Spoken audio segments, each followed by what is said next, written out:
Welcome to our channel. Today we how to enable Smart Animate in Figma prototyping, full guide step by step clearly. To enable Smart Animate in Figma prototyping, first, open your Figma project. Select the frame or object you want to animate. Click on the Prototype tab located in the right sidebar. Set up your prototype by linking the frames or objects you want to transition between. For each prototype link, ensure that you have a connected frame. After creating the connections, click on the Interaction node to open the Settings panel.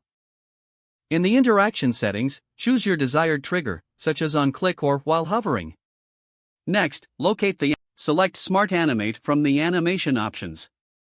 Set the transition duration to control how quickly the animation plays. You can also adjust the easing for different effects, like ease in or ease out. Once you've configured the settings, press the play button at the top right corner of the screen to enter presentation mode. Interact with your prototype to see Smart Animate in action. To optimize your animations, ensure that the frames share similar components. Make necessary adjustments to the layers and properties for a smoother transition. After fine-tuning, revisit the prototype settings to refine the animation effects further. Finally, save your work and share the prototype with your team or stakeholders. If the page does not load, refresh the browser or try again in a private or incognito window. Make sure you are using the correct email address, then retype it carefully to avoid small typos. If your password is not accepted, use the reset option and create a new strong password you can remember.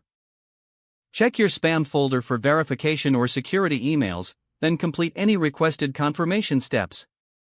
Enable two-factor authentication if available to improve account security and reduce unauthorized access risk.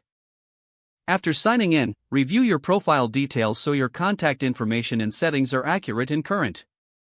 If you see an error message, note it down and try again after restarting your device and internet connection. Log out when you finish, especially on shared devices, to keep your account and payment information secure.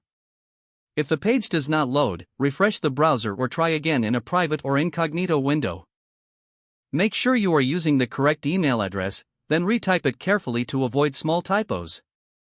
If your password is not accepted, use the reset option and create a new strong password you can remember.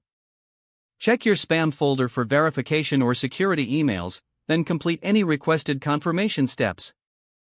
Enable two-factor authentication if available to improve account security and reduce unauthorized access risk. Don't forget to like this video and subscribe to our channel for more step-by-step tech guides.